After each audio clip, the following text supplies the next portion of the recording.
And this is our 24th hour, beginning in 2 minutes. Yeah, the scary thing is I'm feeling awake now that I've had some coffee. So I wonder what this day is going to be. I'll need to when it's over, it's over. So if you are just joining now, this is 24 hours of UX, and this is the main stage where the content still continues with our last group. We are Jesse and Peter, Jesse Anton, Peter Horvath. We are based in Geneva, Switzerland, and we are working in design, service design, experience design, digital strategy. And we have a local group, a meetup group here that we've been running for 5+ years with many speakers and events, but because of the recent situation, we could not be running events. So we're thinking, okay, if we do virtual events, why not, shake it up a bit? There are probably other groups who are in the same situation as we are. And so we reached out to these groups to gather them around into a 24-hour session. And luckily they were as busy as we are. And so we have 3 groups who are ranging, from New Zealand throughout Southeast Asia, through Europe, parts of Africa, North and South America as well. And they all facilitated and created their own 1 hour. So each of these groups owned 1 hour within this 24 hours of UX. And we also had 8 guest speakers sprinkled around. So they were awesome. In case you missed them, do not worry. We hope that the sessions have been recorded. Yeah, we hope. I mean, what we expect. Exactly. And we will be sharing the recordings in some way. Maybe we will be reaching out through a meetup channel that you registered through, if that is how you made it here. If you just came through Hopin directly, then we'll probably try to share it through Hopin's email feature as well.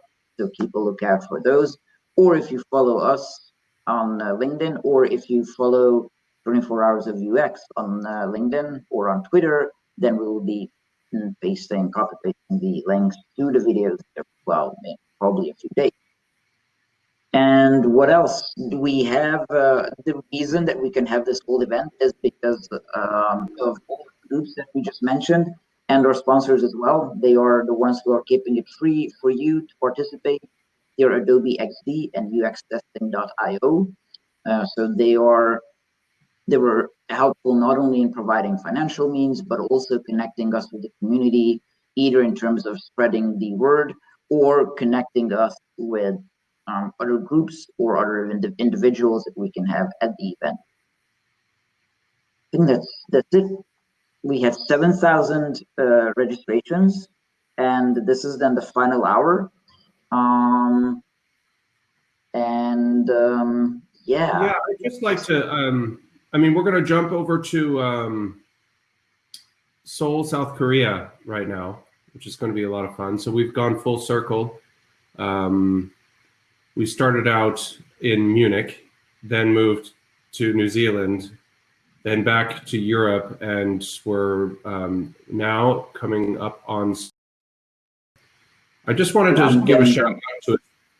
Yeah, I wanted to give a shout out to a special person who has really helped put this together and has been a real hero behind the scenes, and that's Keith Instone in Ohio. He's a superhero. If you follow him, we'll put his stuff down in the chat. Thank you, Keith. We couldn't have done it without you. So, in addition to all of our sponsors, we have some magic elves. Hey, Peter. You did. They were. This is the good thing that they were apart from the groups who joined. There are also a couple of individuals who have reached out to us afterwards. And even though we told them, yeah, well, not this year because these slots are all filled up, they were like, yeah, but I can do this, and they just started doing it. So it's awesome to. UXers are doers. So thank you, everybody. All right, so moving on to Seoul. So I have added, because I just sent a note to Seoul that they should be joining here, so they should be joining here in a minute. Momentarily. I have added a poll about San Francisco. Have I added? San plus Francisco? we have San Francisco. Yeah, about Yeah, San yeah, Francisco. yeah. Yeah, Mhm. so you can vote there on how you like their session. It's a quick poll, and yeah, and now we'll just wait for the final team. That's here. Some people are wondering how we feel having gotten this far. How do you feel, I Peter? almost, I at one point was like, I'll just rest my eyes for a bit. Yeah. I'm here. Mm. Yes, so um, I see the guys. It's been totally worth it, I would say, if you had to ask me. We've met Definitely. a lot of incredible people. We we've traveled around the world, and I think one of the very interesting things that everybody has commented upon is just how similar we all are, even though we live in different countries with different constraints, and we're all working towards some of the same goals, and I think that's really cool. I hope after this that first of all, I hope we get to do this again, because there's a lot of enthusiasm from other countries, other cities. So, this idea should live on, and we will do our best to make that happen. If anybody's wondering, it won't be tomorrow though. I think Peter and I need a bit of rest, but we'll be back. And so South Korea is coming. So we should be seeing them.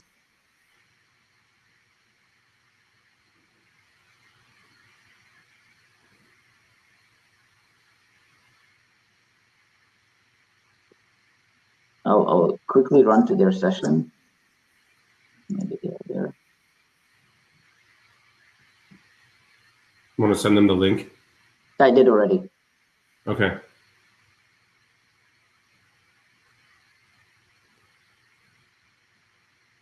Looks like people are staying on for the very last talk. Did you set up that thing that we talked about? Okay. Let me have a check.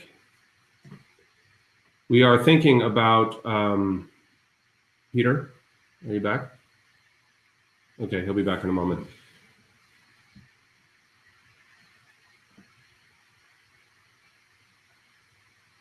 We are thinking about having a small after party for anybody who wants to stick around in a session. So as Peter brings on, Peter, we can't hear you if you're trying to talk to us.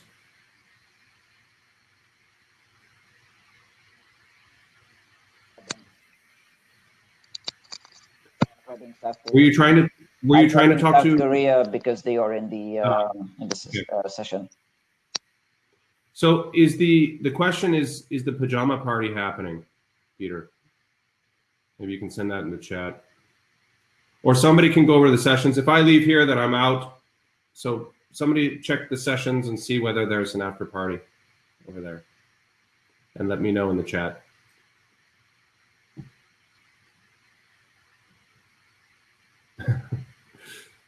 Yeah, a lot of people are tired. Yeah, that makes a few of us. All right, well, we'll be right back as soon as we get South Korea on. Don't go away. Oh my God, 48 hours. Are you kidding me, Alex? That would be crazy. Yeah, be right back.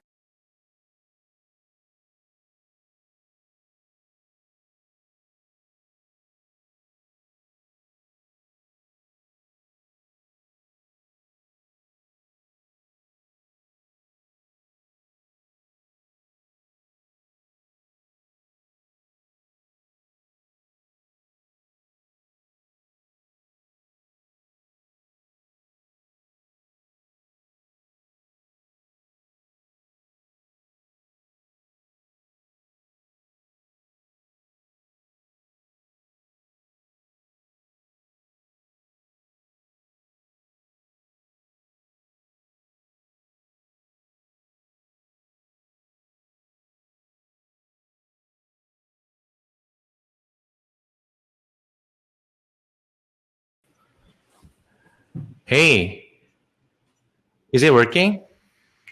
It is working. Wow. You Finally. live. Yeah. It's pretty live. You are now in the right place. Wow. Yes. Okay. Can we start? Sorry for the late kind of joining. No Yes. problem. Just introduce yourselves. You're the last group, so there's no time pressure afterwards. There is I'll just mention, because people have confirmed for me, Peter, that there is the after party session. So in addition to chatting with you, people can also, after this session, people can go to the after party. I think nice. you can introduce yourselves and the floor is yours. Okay, thank you. You're welcome. Yeah, hi folks. So we are Design Spectrum. It's kind of biggest UX community in South Korea.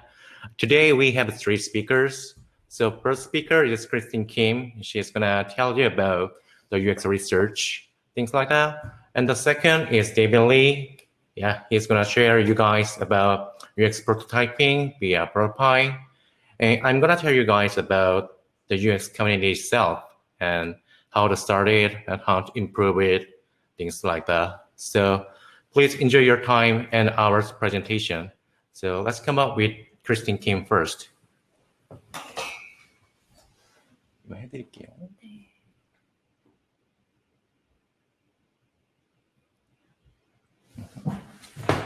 저쪽에서 보면서 테스트.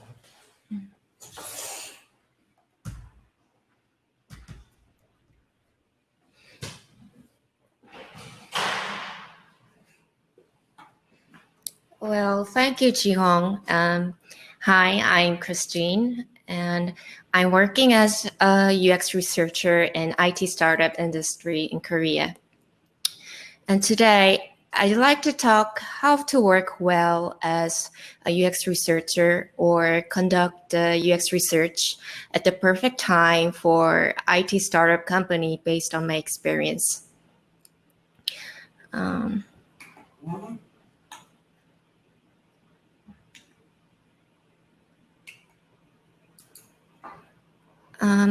These days, data-driven UX design has been becoming a trend in Korean IT startup industry. And well, as you know, data-driven UX design refers to design based on the results of quantitative research, such as A/B test. But however, at the same time, there is a growing demand for UX researchers that can conduct qualitative research too. So why is this happening? Of course, data is highly reliable because it shows many people's choice as they are. And therefore, we may think that the design made only with the results of quantitative research is the best decision that users want. But what if the type A and type B, which we've ran A/B test, are not the solutions for the user's desire? Well, it would be difficult to say that the design by the result of A/B test was designed in the direction users want. And moreover, the data figures do not tell us what the users want or why they want it. So for these reasons, while data-driven UX design is widespread in Korea, the demand for UX research seems to be increasing. Now, I will tell you the way how to fit UX research into IT startup working process in Korea based on my experience. Well, actually, in 2017, it was almost impossible to find a job as a UX researcher in Korean IT startup industry. But luckily, I was able to work as a UX researcher for a well-known Korean IT startup company in that year. Well, since I had worked as a UX consultant at a renowned UX design agency in Korea, I was confident in UX research, but still faced two problems. One was about the time required for research, and the other was about the spot where in the process research best fits. Actually, many people in the company thought that UX research was time consuming. So it was very helpful when working at the IT startup companies, but rather as a factor that delayed the process of progress. And everyone found it difficult for UX researcher to work in which organization and when to do research in working process. So at first, I started the double diamond process before the beginning of the project, or 1 or 2 sprint first, which I've conducted at the agency before. And I tried to conduct research as quickly as possible to derive and deliver insights. However, some issues have led to delays in research, which also have led to slowing project progress. And I rushed through research. I didn't have enough time to do the field research, and I couldn't collect enough data to get core insights. And in fact, as you know, we cannot fully understand our users through a single research. And therefore, user research is carried out repeatedly from various task perspectives.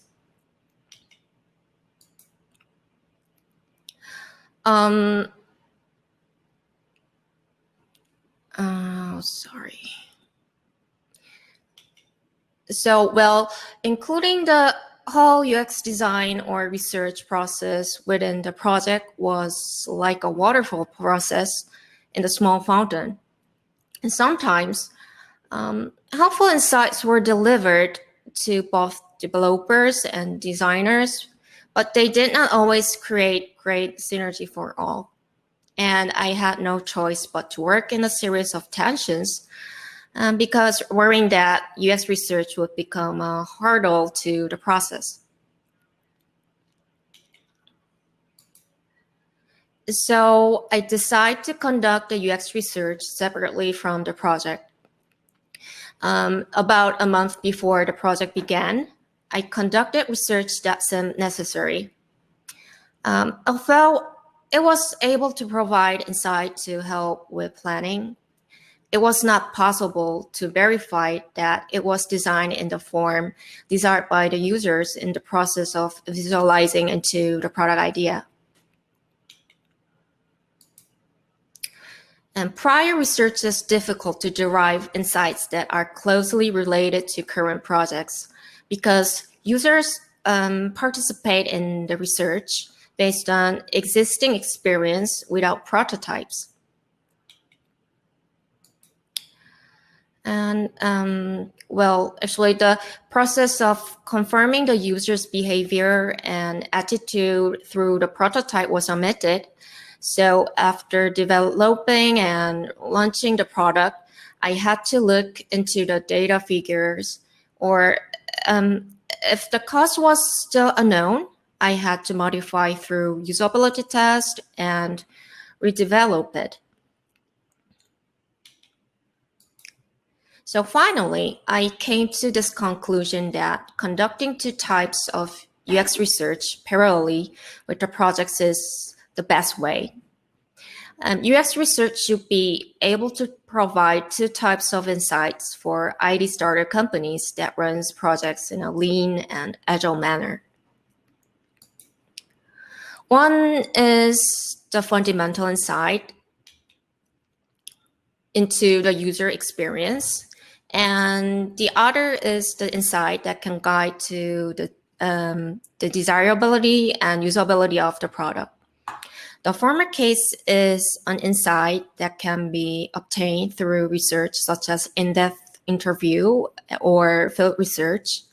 And on the other hand, the latter case is an insight that can be obtained through usability test or prototype test, A/B test, and so on. In the former case, it can be obtained only through sufficient time and repetition, regardless of the project, through prior research. However, the latter case, it can be obtained by conducting research short and in one shot within the process when a project is carried out. So when researches were conducted separately for these two types of insights, it was possible to timely provide useful insights for the project. So therefore, it seemed that paralleling two types of UX research with the project is the UX research process that can contribute the most to the project of current Korean IT startup company. And I think it really works. Well, actually, working in a lean and agile way meant to be user-focused. But ironically, because of the speed of working and short sprint, the role of the UX researcher and focus on the user often comes second. But to be truly agile in IT startup companies, it requires a different approach to UX research. For a ship to make a successful voyage, we must make good use of the compass and helm. And I think the journey of IT startup company to make products seems similar. Thank you. And from now, David will talk about the importance of prototyping. So just wait for a second. David. Hi, thanks, Christine, for your talk about UX researches. And I'm David from Prototype. Nice to meet you all. Prototype is a prototyping tool for anyone to make any prototypes as easy as pie. And I've been making so many prototypes in my career. And today I want to talk about the 3 reasons to prototype. So I want to open up a question with this. Why do you prototype? And we have customers over 15,000 companies, and we've been asking them, and then it all comes into just one reason: to communicate better. And to communicate better with those 3 types of people: engineers, decision makers, and users. So let's talk about the engineers first. So for designers, if you design a website like a decade ago, it's a long time ago, and it's something like you have to design a website in bitmap. Say again, bitmap, not vector. And you have to slice them into pieces like buttons and images. And then you have to export them. And then you have to deliver to developers. And not only you deliver that assets, you also have to give all the little guys like the size of the button, or like the padding, or padding between the buttons, or things like that. So you have to deliver all the detail values to the developers. So that's the design before Sketch and Zeppelin. And nowadays it's much more elegant, and we have very nice tools around us. Zeppelin and Figma and so many other tools do the job for designers, so that designers don't have to now have put much effort and time to make the handoff document that is being delivered to developers.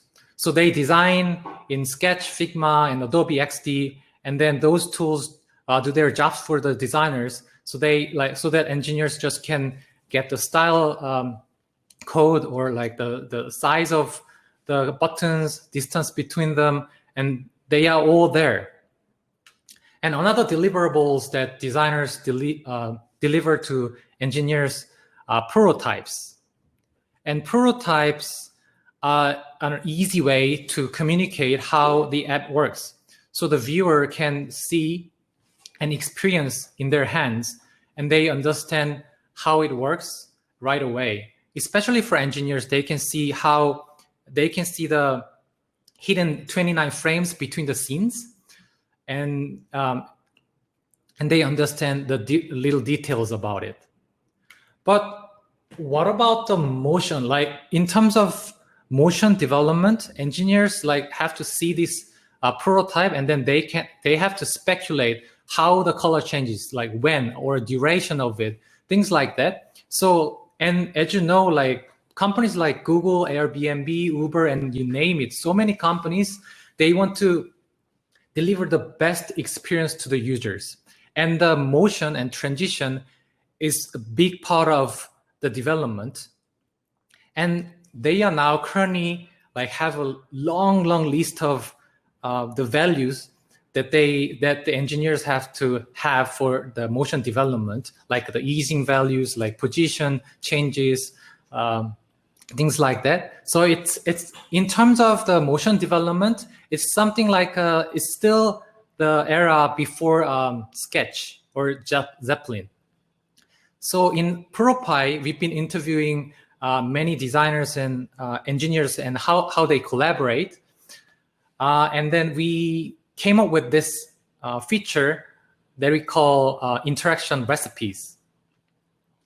And this is a prototype screen that engineers and other stakeholders would normally see. And it might be similar to other tools like InVision and other tools. And the good thing about this, you can actually experience how it works.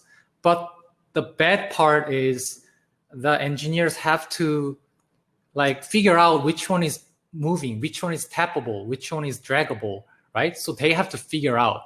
But like in terms of development, it might be a waste of time for them. So why not designers record a scenario, which we call recipe. And since designers design this prototype, they know like what is tappable and what is movable. So they record a recipe, and then this screen will be delivered to developers. And the developers see this screen, and there's a timeline at the bottom, and then they can just scrub through the animation, and then they can see the like granular detail of the animations. And if they click one of the layers, they can see the starting value, end value, delay, duration, and all the easing values that they need to develop. And they can also control the play speed if they want. So all the values are here so that developers just start developing right away. So we developed this feature because we interviewed how designers and engineers collaborate. And this, I think this is a just starting point. We will develop more features like this as to save designers time and for them to work better and collaborate better with stakeholders around designers. Secondly, the reason why people prototype is to make decisions faster. No doubt that interactive prototypes are way better than static images. Because interactive prototypes, you can see how the app works, how your product works, and then you can actually feel it in your hands. And not only that, you can imagine how the final product would be like in the real user's hand in the end, so that you can make decisions faster. And you don't always design something or prototype something in a single screen. Like automotive companies, for example, they have so many screens around the driver's seat, right? Like they have a head-up display, cluster, infotainment system, and buttons and steering wheel. So like they have so many devices and hardwares to be connected to make the full user experience for their drivers. And it wasn't that easy for them. So that's why we focused on making prototypes that are seamlessly connected together without any coding, without any further installing other than ProtoPie. So within just ProtoPie, designers can just connect multiple devices and hardwares, and then they can send messages in between them, and then they can make very multi-screen interactions very easily.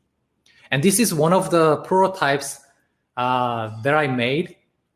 Since I cannot show you the final one, but as you can see, there are so many screens connected together.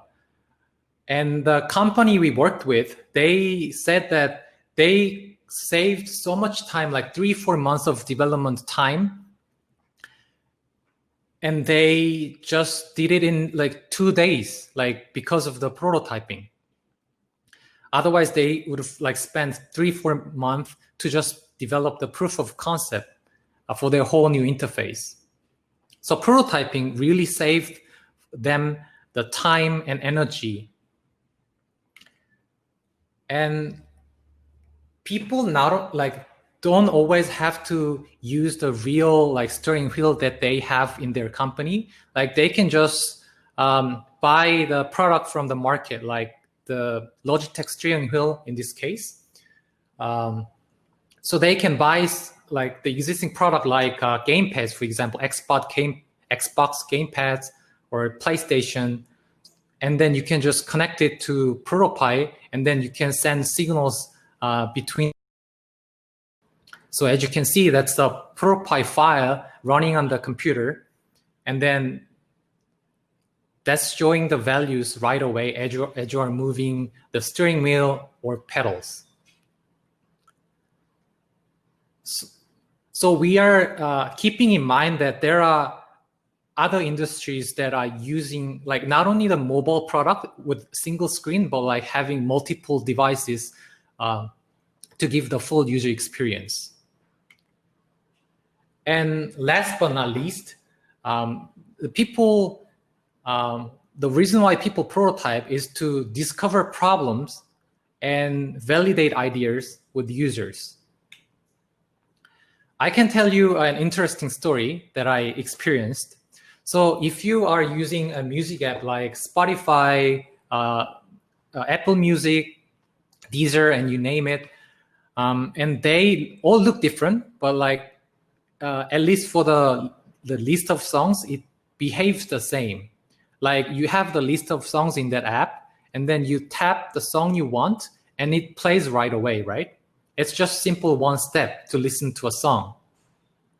But it's not quite the same in Korea. We have 5 major music apps, and then they are not small at all. You know how the popularity of the K-pop. And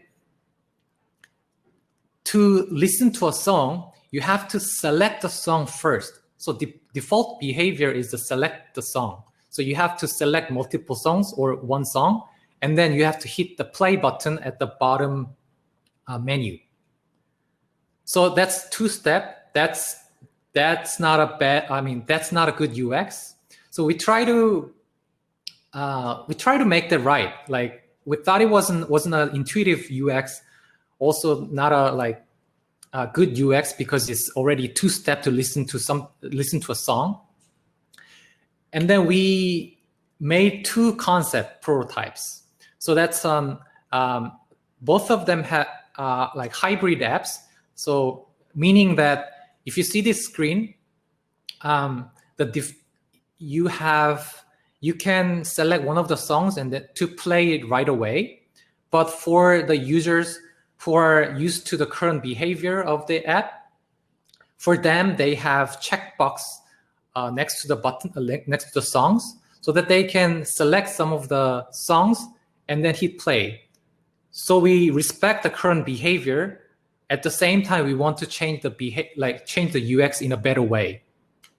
That was a first prototype that we made, and then we made it as realistic as possible. This was one of the very early prototypes, since I cannot show you the final again. But the songs they select, they can actually play and pause the song.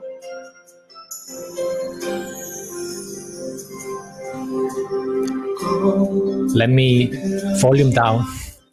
Okay, and then they can check some of the songs and then play only their songs. And then other option is focusing more on the selecting behavior, which like respecting the current behavior. But for other users who want to play the song right away, we place the play button on the right. So we compare the two prototypes and then reach out to the users. And then the result was like half in half. Like half people like the A option, but the half people still like the B option. And half wasn't like small at all, right? So we couldn't go to the option A. We just preserved the B option, but like we placed the play buttons so that people can just play right away for people who want. And it was proven right after a year. One of the competitors launched their product with the A option in the market, and then they were badly criticized and then go back to the B option. So that was a very interesting story, how to like making realistic prototypes, even A/B test with like real users, and then prove which way to go, and then reduced so much risk of being of launching the wrong products. So to summarize, people and designers make prototypes to communicate better with engineers, decision makers, sometimes including yourself and users. And focusing on those two reasons, reduce time and risk and eliminate the miscommunication. Thank you. So, and my presentation is finished, and then I will introduce Ji-hong, who's running the Design Spectrum, a exciting design community in Korea. Let's welcome Ji-hong.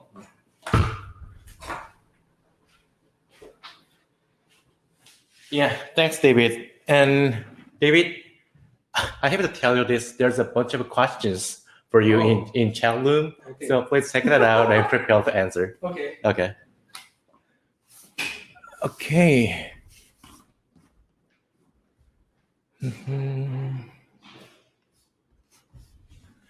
Yeah, it's quite nervous. And thanks for listening. And I'm here. And okay. So thanks to David for a great presentation for UX prototyping. And hi guys, I'm Ji-hong Kim. And it's very honored to be the last keynote speaker of 24-hour UX. It's quite such a great UX event. And as David said, I'm gonna tell you guys about design community itself and how to start it and how to spread it to Korean designers. Well, I think it's kind of something that relates to everyone here. So let's start. I'm running Design Spectrum. It's a design community, which is maybe the biggest UX design community in South Korea. And also running the Open Path, that is the design education academy about user experience and brand experience. Now let's talk about the Design Spectrum first. So Design Spectrum is a UX community, and there's a certain point to start with. I worked as a UX designer for Samsung Electronics for 6 years. It's starting from the GUI, I mean the graphic user interface, and the change to UI and UX, interaction design, things like that. That's what I call it in Korea. And for the first 3 years, I designed the user interface for smart TV platform, voice interaction, gesture interaction, and remote control for TV. The group that designed interface for smart TV was a very, very big group. So more than 100 of designers worked with. The job title I got was UI designer. At the time, I designed only kind of visual things, not about UI structure, wireframe, but only makes about visual beautifully. In Korea, there was a certain restriction about the designer roles. It's not a present, it's about the situation about past. And there were designers who were in charge of wireframe, who were in charge of visual design, and who were in charge of prototyping. And I was one of the designers who was in charge of visuals. However, now I can say it was really lucky, really fortunate. Last 3 years in Samsung, I worked in a very, very small group, which is called Interaction Group, and such as a very unique one in that company.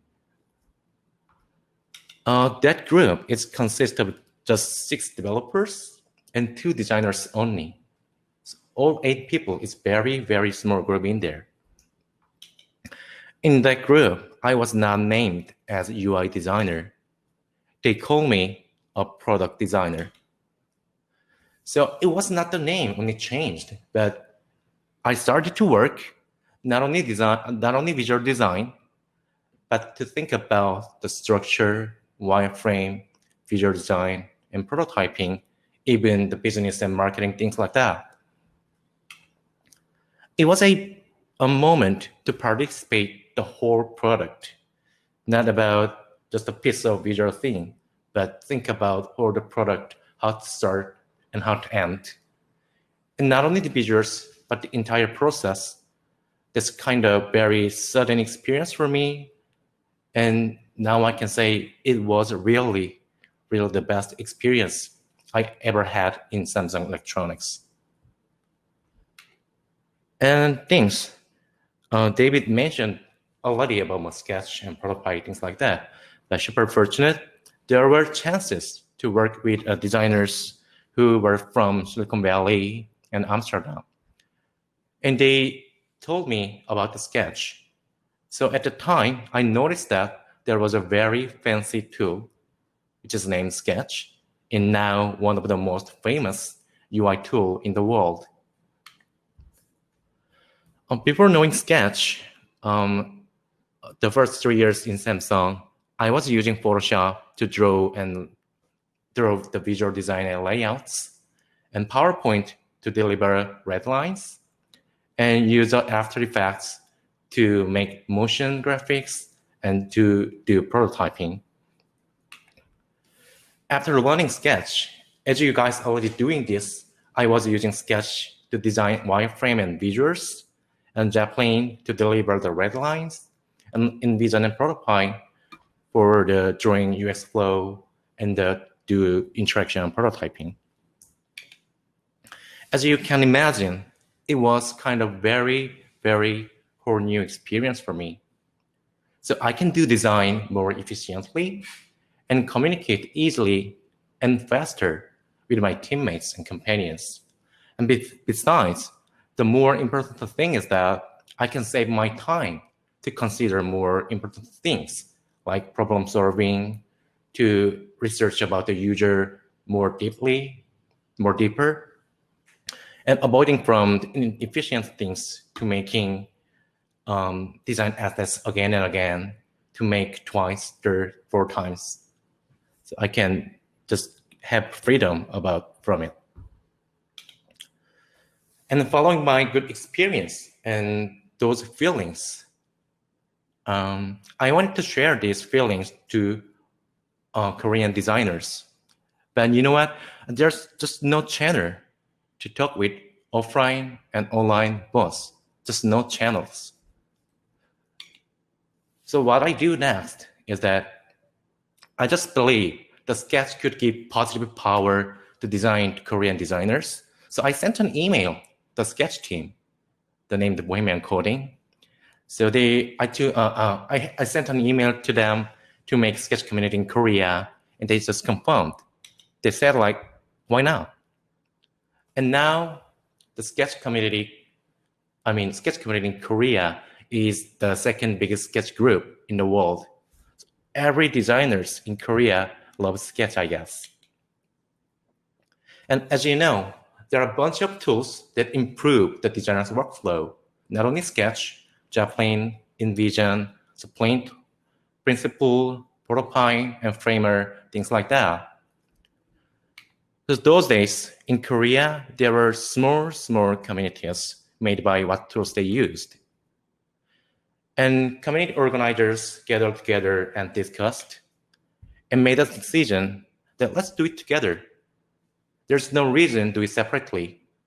Then it's gonna be more powerful. So that's the beginning of Design Spectrum, UX design community in Korea. We are starting from user interface tools, but now not only tools, but we are talking about design process and design system and library and other designers' perspective, how to do a better communication. We are even talking about salary and wages, gender inequality, team chemistry, and team culture, how to work the other companies, about the comparison about it. So it's going further and further. And we are doing this by online and offline conference and podcasts and via Facebook community and all the articles that we can write about. So we are doing a bunch of small meetups every month. And release a podcast, which is named Design Table. And frankly speaking, it's inspired by Design Details, which is a very famous podcast in Silicon Valley. So we are starting from that experience and doing this podcast in Korean language to spread out all the knowledges and experience to share to Korean designers.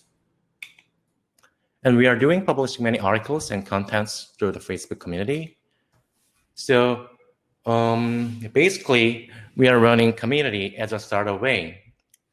What it means is that we test as many as possible, and we iterate as soon as possible. When we improve the contents and conference and podcast as far as we can do. So since 2017, we have been trying what we can do, and it's going further. So rising startups and designers in Korea have shared their experiences and knowledges through our podcast and events. And podcast Design Table now is one of the most loved design podcasts in Korea. And we launched the biggest UX design conference that is named SpectrumCon, and more than thousands of designers being together to talk about design issues, design subject, and how do we do the design more happier. And made some YouTube videos and wrote online articles. So we are seriously considering how to deliver the valuable design content more regularly. And so we are doing a big conference once a year and small meetups as many as possible, and publish online contents nearly every day. And as mentioned at first, we are also running the Design Education Academy called Open Path. And the reason why we are running the Design Academy is to give the opportunity for someone really interested in design, but haven't got any chance to learn about it. So it's not about things that only community can start with. So we are doing it with our great partner, Duotone. They are a great digital design agency in Korea. Also they have many bunch of clients though. So for now, we have two major UX courses. For the first one is a UX general course that is to teach about general UX methodology and practice of practical UX cases with the real clients. And the second one is called the UX Discovery course to teach basic design principles and help to start their own project, the UX project. Okay, so let's get a conclusion. The reason to start the design spectrum and open path is to make a better environment for designers in Korea. We really hope that all trials and challenges we are facing, to give designers more opportunity and better environments to who are doing designs in Korea. Simply just hope to design happily than before. Also, being with you guys in 24 hours of UX events is to give a chance for Korean designers to know global UX communities. It's not only community that, there are a bunch of UX communities in the world. I didn't know that. The preparing for this event, that's how I know there are a bunch of UX communities all around the world. So I want to give them those same experience. So truly honored to be here with you and great communities and great designers. And really hope it's a very nice start to connect with each other all the world. So this is end of my presentation, and really thanks to listen. Now let's get back to with three speakers, the Christine Kim and David Lee, to answer about the questions. Okay.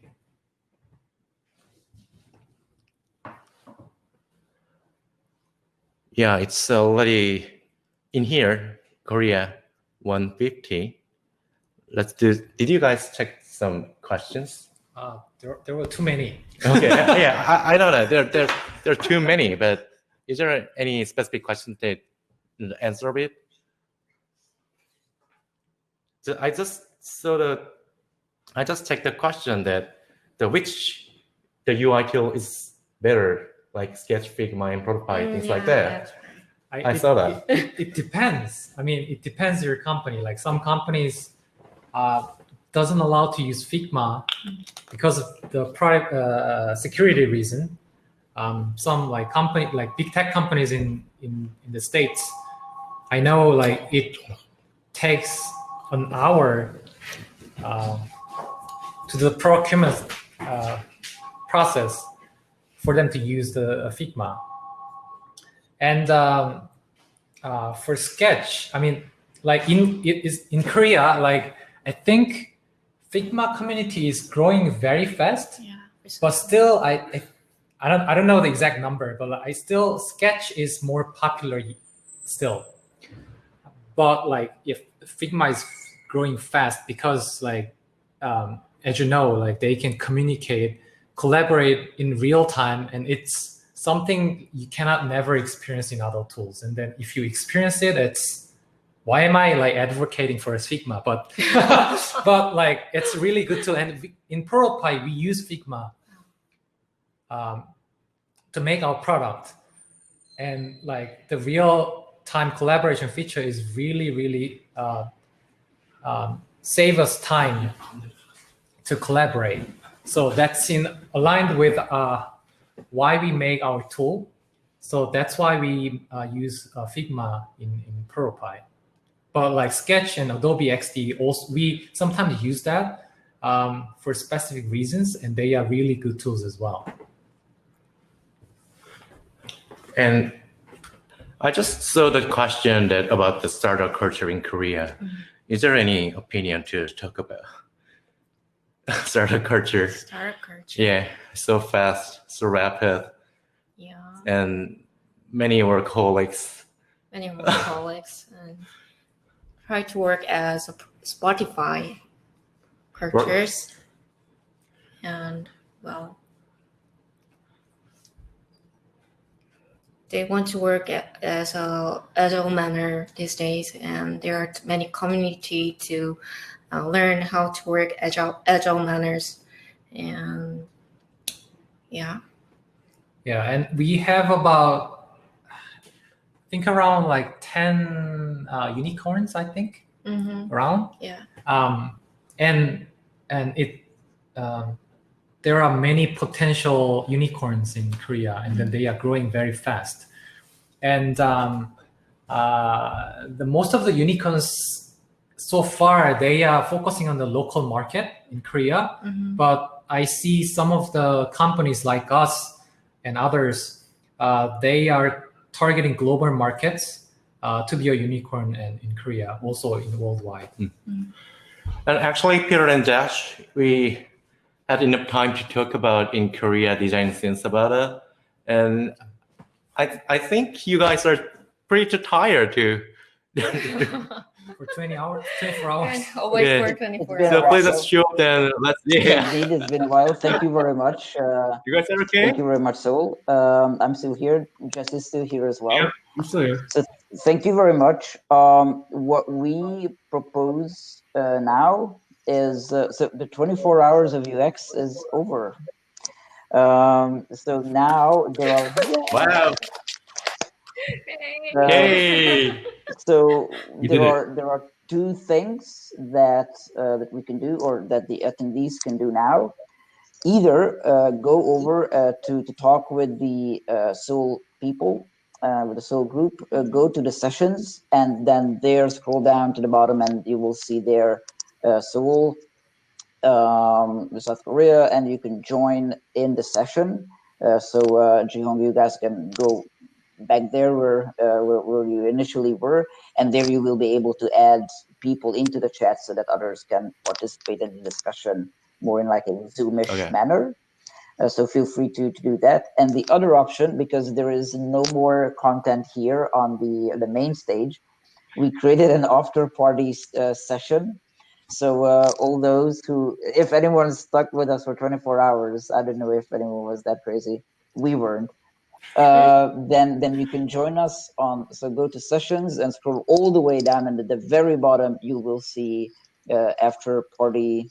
I think it's called after party, after event party, and just join there for a thank you and a goodbye, just a quick one, and that is it. So on the polls, I will now add, I will now create the poll for the Seoul event. And Jesse, over to you for some final thoughts here on the main stage. Yeah, well, we've reached the end of what has been really an adventure. I thank you for closing out, Ji-Hong and team, the day. So it's really been wonderful to see all the different local perspectives and understand what's unique to each city or to each country that has participated. We have a lot of interest for doing this next year and having other countries and cities. So I think we'll get even more perspectives as we continue this project, right, Peter? Right, little pet project. It's really been great also connecting with everybody. That's really I've learned a lot. I think we all have.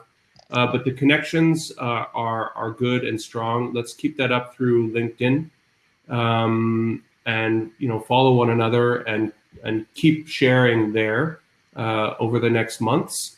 I would just like to also hope everybody stays healthy and safe in these dangerous times, and be good to yourselves and your fellow humans. Thank you very much for joining. Yeah. Thank you all you guys, and especially Jesse and Peter.